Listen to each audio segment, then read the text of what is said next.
सदगुरु प्यारी साध संगत जी, आप सभी को प्रेम भरी राधा स्वामी जी। साध संगत जी, सिकंदरपुर में बाबा जी महाराज जी और संगत के बीच बड़े ही सुंदर सवाल जवाब हुए जी। साध संगत जी, हम कुछ चुनिंदा सवाल जवाब लेकर आए हैं जो इस वीडियो में आपको सुनने को मिलेंगे। तो सबसे पहले बाबा जी महाराज जी से किसी ने पूछा, बाबा जी मेरा घर में बिल्कुल भी मन नहीं लगता, मेरा मन तो हमेशा सत्संग घर आने को लगा रहता है कि मैं डेरे जाऊं। तो बाबा जी ने मुस्कुराते हुए समझाया, उन्होंने कहा मुझे पता है घर पर क्या क्या करना पड़ता है और तू क्यों डेरा आना चाहता है। साध संगत जी, यह सुनकर संगत जोर जोर से हंसने लग पड़ती है। फिर बाबा जी ने कहा कि मुझे सब पता है, तेरा दिल कहाँ लगता है। संगत फिर से जोर जोर से हंसने लग जाती है। फिर एक भाई कहने लगे, बाबा जी मेरा मन इधर उधर भागता ही रहता है, कभी एक जगह स्थायी नहीं रहता, मैं क्या करूं, मुझे कुछ बताइए।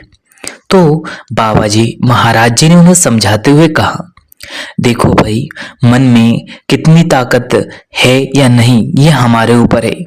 मन को हम ताकत देते हैं, मन कुछ नहीं कर सकता, हम खुद मन को ताकत दे रहे हैं और मन के काबू में हुए बैठे हैं।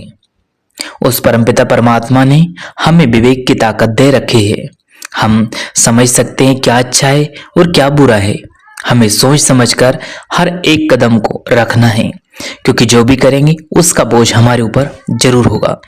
फिर किसी ने बाबा जी महाराज जी से कहा, बाबा जी जब हम सत्संग सेवा पर जाते हैं तो हम अपने घर परिवार को छोड़कर सत्संग घर को आते हैं, तो क्या ऐसे घर परिवार को छोड़कर आने से हमारी सेवा सफल मानी जाएगी। तो बाबा जी महाराज जी ने कहा, बेटा असल सेवा तो सिर्फ और सिर्फ अगर हम सही रूप में देखें तो भजन सुमरन है। बाहरी सेवा इसलिए दी जाती है जिससे कि हमारे मन में विनम्रता आए, प्रेम आए और झुकना सीखे। अगर घर में कोई बीमार है तो उसकी सेवा भी तो एक सेवा ही हुई ना। घर पर अगर हमें जरूरत है तो हमें बाहरी सेवा से नहीं लगना चाहिए, बाहरी सेवा से विनम्रता आती है। बाबा जी बोले, पहले घर देखना, उसके बाद हमें सत्संग घर को सेवा पे आना।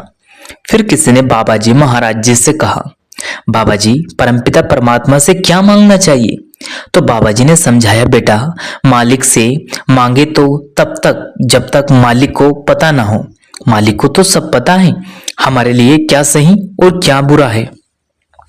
जो देने की ताकत रखता है क्या वो जानने की ताकत नहीं रखता होगा। ना कि हमारे लिए क्या सही है वह मालिक सब जानता है। मालिक ने हमें पहले ही वह सब कुछ दे रखा है जिसकी हमें जरूरत है।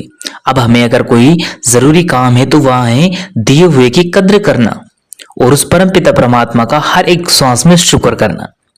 फिर बाबा जी महाराज जी से किसी ने कहा, बाबा जी हम सब जानते हैं कि वहां मालिक ने हमें यहाँ किस उम्मीद किस उद्देश्य से भेजा है, लेकिन उसके बावजूद फिर भी हम उस मकसद को छोड़कर दुनिया के कामकाज में लगे पड़े हैं।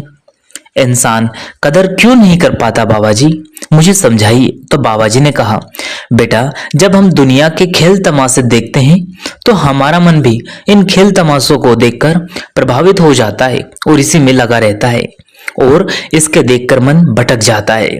इसलिए सत्संगों में संत महात्मा बार बार समझाते हैं कि अपने असल की पहचान करें। जैसे एक उदाहरण दिया कि माँ बाप बच्चों को पढ़ाई के लिए बार बार बोलते हैं, बार बार कहते हैं, ठीक इसी प्रकार से गुरु भी अपनी संगत को बार बार उपदेश देते हैं, समझाते हैं कि हमारा असल मकसद, हमारा सच्चा घर क्या है। इसके बाद किसी ने बाबा जी महाराज जी से कहा कि बाबा जी सब कुछ मालिक के हुक्म से हो रहा है, तो फिर हमारे कर्म क्यों ही बनते हैं, मुझे समझाइए। तो बाबा जी ने समझाया, बेटा क्या आप यह जानते हो कि आप मालिक के हुक्म में रहते हो। हम तो बेटा अपने माँ बाप का कहना तो मानते नहीं। तो देखो जब माँ बाप का ही कहना नहीं मान पा रहे तो हम कैसे कह सकते हैं कि हम मालिक के हुक्म में रहेंगे। जिस दिन हम मालिक के हुक्म में आ गए ना बेटा, उस दिन से हमारे कर्म कुछ भी नहीं बनेंगे, बस उसके हुक्म में रहेंगे। फिर किसी ने बाबा जी से कहा, बाबा जी आप बहुत प्यारे लगते हो, मुझे बहुत सुंदर लगते हो। तो बाबा जी ने मुस्कुराते हुए कहा, अच्छा, मुझे तो आज पता चला। सात संगत जी आगे कहा कि आज शीशे में अपना चेहरा जरूर देखूंगा जाकर। यह सुनकर संगत जी जोर जोर से संगत हंसने लग पड़ती। सात संगत जी फिर किसी ने बाबा जी महाराज जी से कहा, बाबा जी जब हम भजन और सिमरन के लिए ध्यान पर बैठते हैं तो हमें किसका ध्यान करना चाहिए? तो बाबा जी ने बड़ा ही सुंदर जवाब दिया। आप ध्यान से सुनिएगा। बाबा जी ने कहा, बेटा ध्यान करना हमारे बस की गल्ला नहीं है। हमारे बस में अगर कुछ है तो वह है सिमरन करना। जब तक हम सिमरन करेंगे तो ध्यान अपने आप लगना शुरू हो जाएगा। इसलिए आप किसी तरह की किसी भी चिंता या फिक्र में ना पड़े। जो हुक्म है उसको अगर मानेंगे तो ध्यान आना शुरू हो जाएगा। सत्संग जी फिर आगे कहा कि यह सब मालिक के ऊपर छोड़कर हमें सिर्फ भजन सिमरन करना चाहिए। फिर किसी ने बाबा जी महाराज जी से कहा, बाबा जी आप मुझे कोई उपदेश दे दो, मुझे कुछ ऐसी एडवाइस दे दो जो मरते दम तक मैं याद रख सकूं। तो बाबा जी ने मजाक में उनसे कह दिया हंसते हुए, अभी कोई कसर रह गई है क्या सत्संगों में? गला फाड़ फाड़ कर संगत को उपदेश ही तो देता हूं। ये तो वही सवाल हो गया बेटा कि रामायण देखने के बाद हम पूछते हैं कि राम जी कौन है, लक्ष्मण जी कौन है, सीता जी कौन है? इस जवाब पर संगत फिर से जोर जोर से हंसने लग पड़ती है। फिर किसी एक बहन ने बड़ा ही सुंदर सवाल किया, बाबा जी मुझे क्रोध बहुत ज्यादा आ जाता है और खुद पर काबू में कंट्रोल नहीं कर पाती। तो बाबा जी ने उन्हें समझाया, बेटा क्रोध से हम अपना ही तो नुकसान कर बैठते हैं। सत्संग जी इसके बाद किसी ने बाबा जी महाराज जी से कहा, बाबा जी आप हिसार नहीं आते? तो बाबा जी ने समझाया कि मैं तो हिसार गया था। तो वह कहने लगे कि नहीं बाबा जी आप हिसार नहीं आए। तो बाबा जी ने कहा कि तेरे जन्म से भी पहले मैं हिसार आ गया था।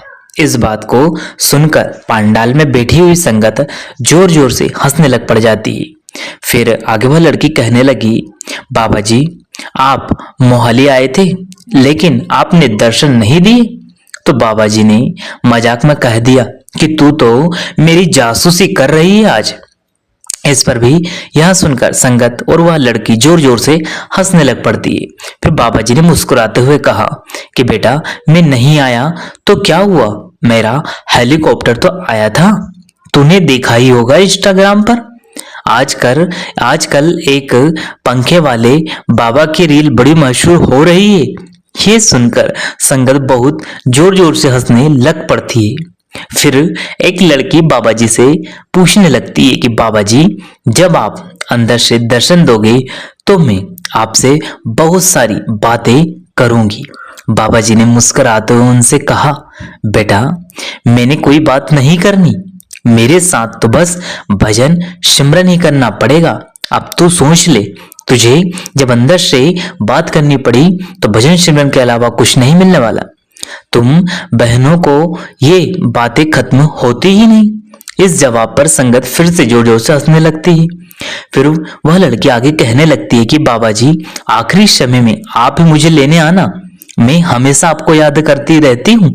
तो बाबा जी ने उन्हें समझाया, बेटा जैसे तेरे कर्म होंगे वही लेने आ जाएंगे। तो लड़की कहने लगी, बाबा जी मैं तो बस आपका ही ध्यान करती रहती हूँ, आपका ही सुमरन करती रहती हूँ, आपका ही स्वरूप देखती रहती हूँ, इसलिए आप ही मुझे लेने आना। बाबा जी ने फिर से हंसते हुए कहा, ये तो जबरदस्ती वाली बात हो गई बेटा। साथ में बैठे हुजूर महाराज जी और संगत भी इस सवाल के जवाब को सुनकर जोर जोर से हंसने लग जाते हैं।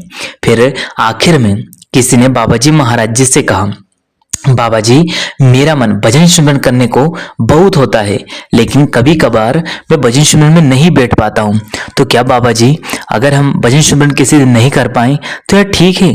सत्संग जी बाबा जी महाराज जी ने समझाया, बेटा देखो सब कुछ जरूरी है, हम हर रोज नहाते हैं, खाते हैं, हर एक काम को समय देते हैं, हम कभी भी किसी काम के लिए मना नहीं करते, लेकिन भजन सिमरन को अगर हमने समय नहीं दिया तो यह सबसे अच्छी बात नहीं है, क्योंकि अगर सबसे कोई जरूरी चीज है तो हमारे लिए भजन सिमरन है। आप बिना नागा किए हुए हर दिन हर समय, चाहे समय कम हो लेकिन भजन सिमरन को जरूर दें। तो संगत जी यहाँ सवाल जवाब जो बाबा जी महाराज जी और संगत के बीच हुए उनके लेटेस्ट चुनिंदा सवाल जवाब थे। अगर यह वीडियो आपको पसंद आया हो तो वीडियो को लाइक करें, शेयर करें और कमेंट बॉक्स में राधा स्वामी लिखकर सदगुरु प्यारे यूट्यूब चैनल को जरूर से जरूर सब्सक्राइब कर ले, जिससे कि आपको ऐसे वीडियो अपडेट मिलते रहे जी। अंत में आप सभी को प्रेम भरी राधा स्वामी जी। फिर मिलेंगे आपसे किसी और वीडियो में, तब तक आप जी अपना और अपनों का ध्यान रखें। शुक्रिया, टेक केयर, धन्यवाद, राधा स्वामी जी।